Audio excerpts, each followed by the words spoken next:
Tanya dong Ustaz. Kami semua tanya dong Ustaz. Ada gerakannya. Kami semua tanya dong Ustaz. Pak Ustadz, mau tanya dong Pak Ustadz. Iya. Apakah ini perbuatan sombong Pak Ustadz? Ketika kita sengaja bernafas di sebelah orang meninggal, kita sombong nggak itu Pak Ustadz? Istri saya ada gajah ya. Ada aja. Jadi gini, Sombong nggak? tapi bagus nih. Sebenarnya dalam Islam kita diminta untuk mengingat mati, bukan minta mati. Maka ketika kita melayat jenazah, diharuskan setelah pulang itu cuci muka. Oh, bukan cuci mobil? Bukan. Oh, bukan dong. Kecuali kuburannya belum.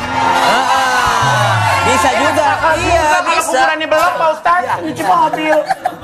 Setelah melihat jenazah cuci muka, dan kalau menyentuh jenazah dianjurkan untuk wudu. Dan kalau kita memandikan jenazah disunnahkan untuk mandi setelah memandikan jenazah, tapi jangan di situ, nanti setelah pulang. Tapi kalau misalnya kita lagi kehabisan air, berarti kan harus mandi besar gitu ya? Ya. Kalau kita kehabisan air, boleh nggak kita mandi bola? Pakai air, pakai bola. Airnya nggak ada. Pak Ustadz, kalau seorang anak gedek sama ibu sendiri, boleh gak sih? Saya juga gedek sama istri saya Pak Ustadz. Pak Ustadz, nanya dong. Kenapa harus mandi? Kenapa harus mandi kalau pulang dari pemakaman? Karena kenapa? Bagus, pertanyaan bagus. Kenapa? Karena menghilangkan aura kematian. Jadi ketika kita sudah melihat jenazah cuci muka, ketika menunjuk jenazah harus berwudu, kemudian kalau kita memandikan jenazah harus mandi. Kenapa? Karena aura kematian itu harus hilang. Jangan sampai setelah kita melihat jenazah atau memandikan, aduh kayaknya saya sudah. Tidak boleh. Kita harus tetap hidup. Jadi hanya menghilangkan aura kematian. Pak Ustadz, tanya lagi dong. Ya. Tanggapan Pak Ustadz gimana kalau seandainya istri itu nafkahnya lebih besar dari suami? Ya, silakan Ustaz Sam. Pendapatannya lebih besar pada suami. Ustadz Sam.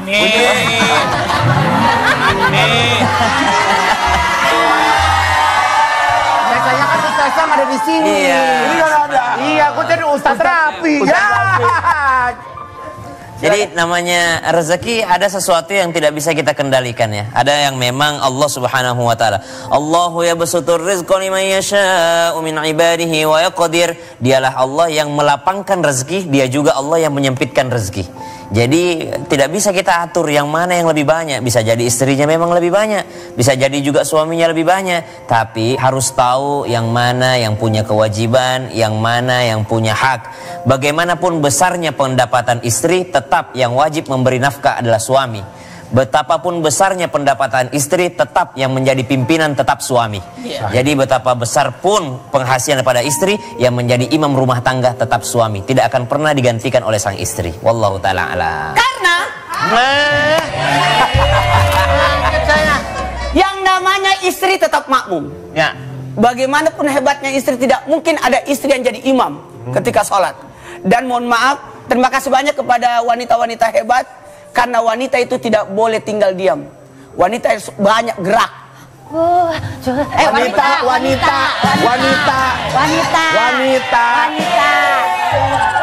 Wanita, waung nih waung ya wanita. Gimana? Bagus sekali. Kan dia mau nanya. Emang bibirnya ketutup kumis, Pak. Gimana? Terima kasih Pak Ustadz. Belum. Gimana caranya menghadapi istri yang selalu minta bikin konten media sosial padahal pada saat itu puasa kan?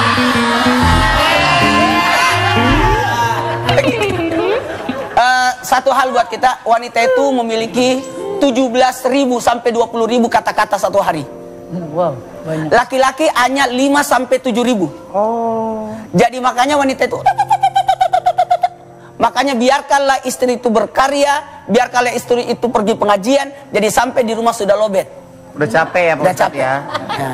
Berarti Jadi ada boleh baik- ya Pak Ustadz Hah? ya kalau pergi ngajakin shopping gitu boleh ya? Karena memang wanita itu, mohon maaf, wanita itu paling suka perhatian.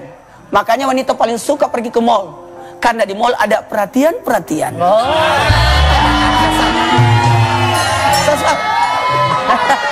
Kayak Bang Komeng. Subhanallah. Ya.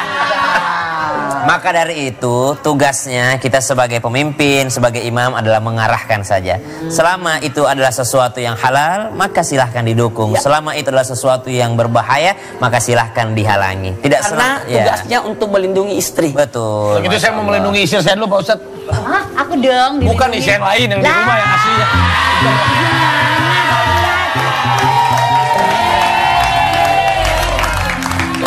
Pak Ustadz nanya Pak Ustadz. Ya. Kalau umpamanya kita mau ngasih duit, nggak ada kotak amal, adanya kotak penalti, boleh nggak? Jadi gini. Sedekah itu tidak mesti materi. Oh kan bener. Tidak mesti Tapi nggak ada uang. kotak penalti juga kan, Senyuman pun adalah sedekah. Tapi pada waktu kita bersedekah itu syaratnya ada 5. Ikhlas, terbaik, sasaran tepat, tidak menyakiti dan tidak mengungkit. Nah, ada sasaran tepat. Berarti kalau kita bersedekah harus sasarannya tepat. Jangan pernah kasih beasiswa ke panti jompo. Iya nggak tepat. Ya kapan belajarnya Pak Ustadz, udah capek dia. Masa disuruh kuliah? Dan jangan juga kotak amal lewat kita senyumin. Iya harusnya kan. Sesam. Oke. Tapi emang nggak boleh bang ngasih sedekah ke kotak penalti, nggak boleh. Ar-rashi wal murtashi finnar. Ya. Yang disogok dan yang menyogok masuk neraka. Nggak boleh. Penalti Kan dikasih. takutnya bukan Ramadan tiba, Ronaldo. Buat semuanya, pertanyaannya masih banyak pastinya. Ya. Kita akan bahas setelah yang lewat ini. Ada yang penting nih. Yuk.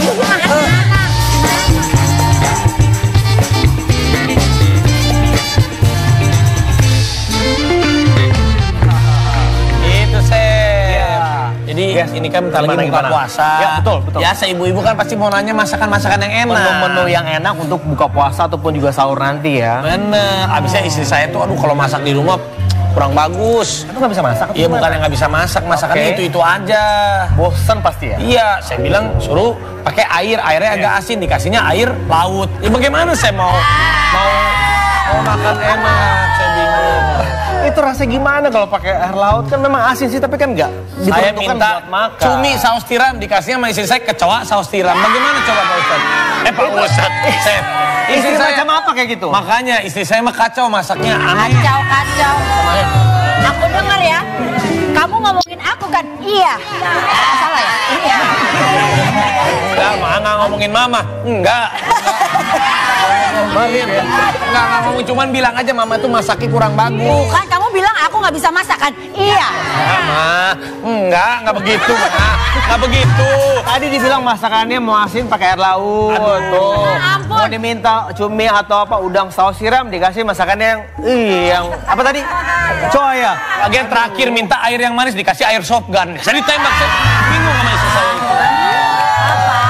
Ingat tips mama ya. Apa, Mama? Kalau kita taburin ular pakai garam itu bisa ngusir rumah loh. Balik dong. Taburin garam ke rumah bisa ngusir ular. Tapi kan papa bukan ular. Lah papa buaya. Salah mama. Ya udah gini aja deh. Terus gimana kalau emang nggak bisa masak? Kenapa emang? Belajar masak sama saya. Aku ajarin. Oke? Mau? Tuh. Mama Ya tenang udah, aja aku ya. ntar lihat di situ ya. Iya, nanti mama lihat ya. Mama masak ya, Ma, ya. Siap, kita masak, Chef. Oke. Chef, tuh. Nih.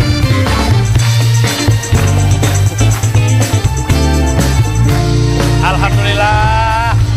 Chef Billy nih. Chef Billy janji mau ngasih resep buat ibu-ibu komplek yang pasti enak banget buat buka puasa nih. Chef Billy. Mana resepnya? Mana makanannya udah siap belum? Chef Billy. Ini ibu komplek udah pada ngumpul nih. Sorry banget. Chef, gimana Chef? Resep aman, Chef? Ini gara-gara ini, aku lagi nyari ini nih buat tambahan. Ini kan limo buat tambahan pas bikin Korean odeng asam padeh ala Cede untuk ibu-ibu yang di komplek. Keren banget dapet. Emang Chef Billy ini dapat terus inspirasinya ya. Emang Korean odeng ini bisa dikreasikan Betul, menjadi menu Nusantara. Bener kan, Chef? Bisa banget, karena tekstur dan juga rasa cedea Korean odeng ini bisa diaplikasikan ke menu Nusantara. Cedea Korean odeng bisa jadi topping nasi goreng atau bihun goreng.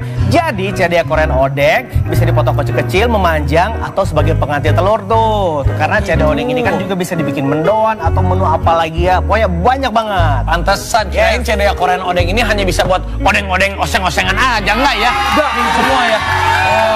Enggak hanya itu aja. Oke. hanya CDA Korean Odeng aja yang bisa dikreasikan ke menu Nusantara.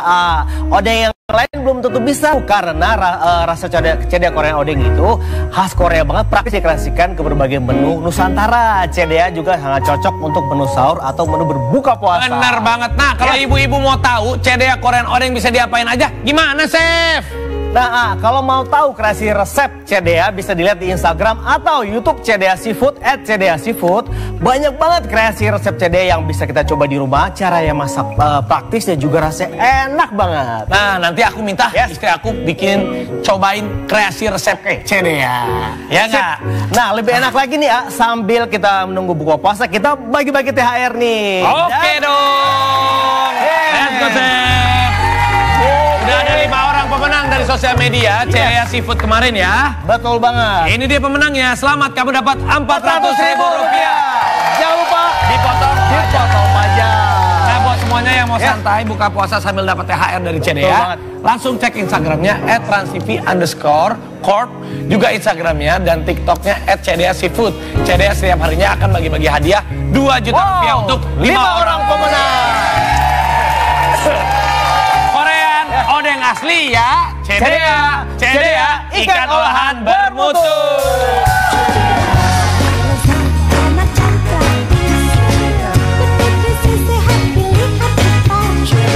Rasanya membuka selera, masaknya cepat, mudah disajikan. CDA hidangan praktis dari ikan olahan bermutu. Jadi ada masalah apa nih? Kalau aku sih sebenarnya nggak ada masalah, Pak Ustadz. Ya. Cuman kadang-kadang masalah kalau udah jam segini nih mau nunggu buka tuh kenapa suka lama ya, Pak Ustadz? Ada nggak sih? Kenapa sih ada depan muka orang lebih nanya sama Ustadz? Kan bukannya buka itu harus disegerakan, Ustaz. Ya, gimana tuh, Pak Ustadz? Disegerakan berbuka bukan berarti kita bukanya jam 5. Nah, tapi jangan pernah menunda. Kalau sudah buka itu harus. Ya. Karena kapan kita menunda seakan-akan kita ngambek. Ya. Nah, karena puasa itu ada sunnah-sunnahnya. Bersegera, lalu sahurnya pun agak Dilambatin. Masya Allah. Kalau gue pas mau, mau minum. Lambat juga nggak, Bu? Lambat banget itu.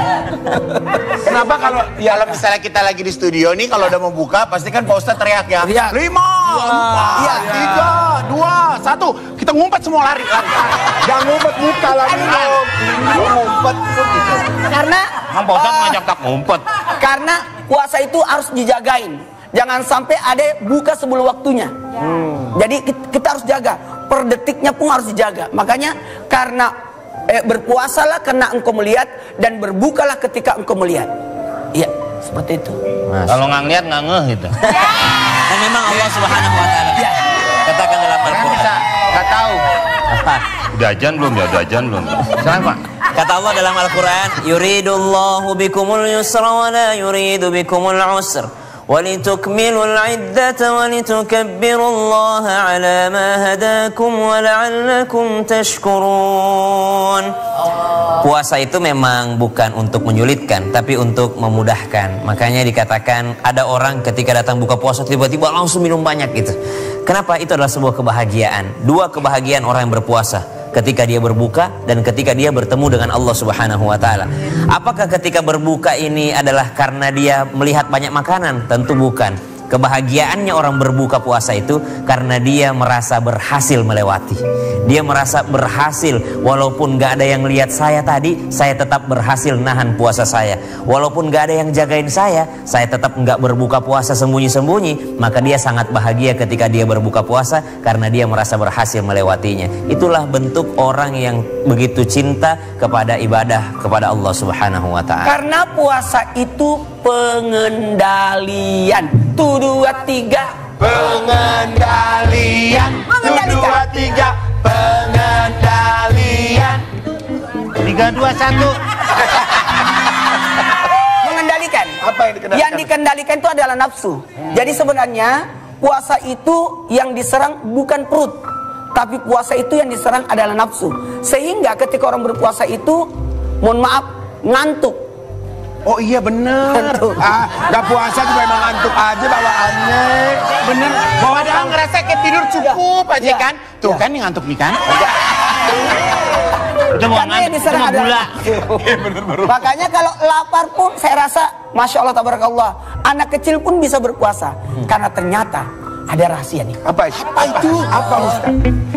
Ternyata rahasianya puasa itu, orang yang berpuasa itu diberikan makanan di perutnya berupa cahaya. Ayah.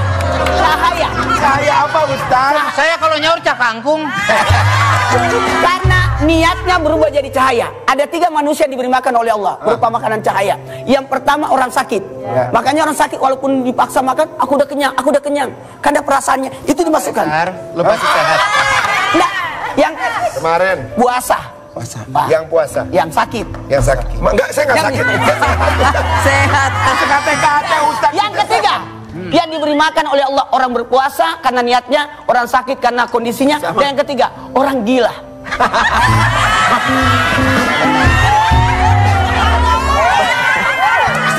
Jangan suka ngajak. Ya Allah. Jadi Kasihan, gimana kasihan. Sasa? Daripada kita membahas Ya. mereka Ustaz, lebih Ya. baik kita berdoa dan Inilah. berzikir. Dan insya Allah kita menjelang buka puasa. Oke. Jadi pilih puasa ya. Ya dong.